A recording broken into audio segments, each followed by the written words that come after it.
Yn y fideo yma, mi wnawn ni ystyried y dulliau graffigol o ddatrys hafaliadau cwadratig, ac mi wnawn ni ddefnyddio graff yma'n helpu ni wneud hynny, graff sydd wedi cael ei lunio mewn fideo blaenorol ar blotio graffiau cwadratig. Nawr mae'r gromlin yma yn gromlin ar gyfer yr hafaliad yma, yn hafali 2x di sgwario tynnu 5x tynnu 1. A dwi am ddefnyddio'r gromlin yma i'n helpu fi ddatrys yr hafaliad yma, 2x di sgwario tynnu 5x tynnu 1 yn hafali 10. Felly, mae gennym fi ddiddordeb gweld pryd mae 2x di sgwario tynnu 5x tynnu 1 yr un fath â 10. Ac wrth edrych ar y graff yma fan hyn, dwi'n gallu gweld y llefydd lle mae'r graff yn hafal i 10. Oherwydd reit ar y cychwyn fan hyn, mae'r graff yn hafal i 20, mae'r graff yn hafal i 15 y fan yma. 10, wel, os yw'r graff yn hafal i 10 yn y pwynt yma, a hefyd yn symud i'r 10, os yw'r graff yn hafal i 10 yn y pwynt yma. Felly, beth sydd angen i wneud ydy defnyddio premesur i lunio llinell llorweddol sydd yn mynd trwy'r pwynt ar yr ychelin Y sydd yn hafal i 10. Felly, mewn gwirionedd, dyn ni'n llunio'r llinell yn hafal i 10. A wedyn, dyn ni'n gweld bod yna ddau le lle mae'r llinell newydd ni a'r gromlin wreiddiol yn croes torri.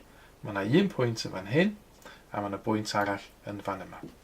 Ac os o'n i lunio llinellau vertigol yn awr i lawr at yr ychelin X, mi wnawn ni weld y gwerthoedd X lle mae'r gromlin yn hafal i 10. A dyma fydd y datrysiadau i'r hafaliad dwi angen.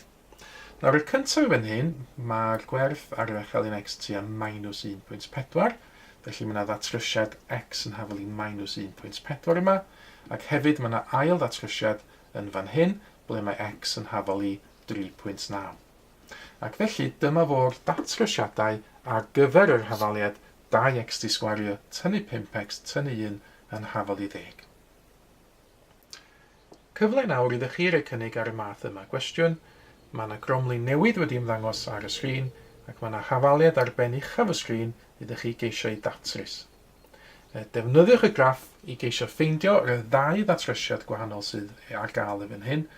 Rhowch eich atebion yn gywir i un lledegol, ac yna, pan ydych chi wedi cael cyfle i wneud hyn, cymharwch eich atebion chi wedyn yn erbyn yr atebion cywir sydd yn nawr yn cael ei dangos ar y sgrin.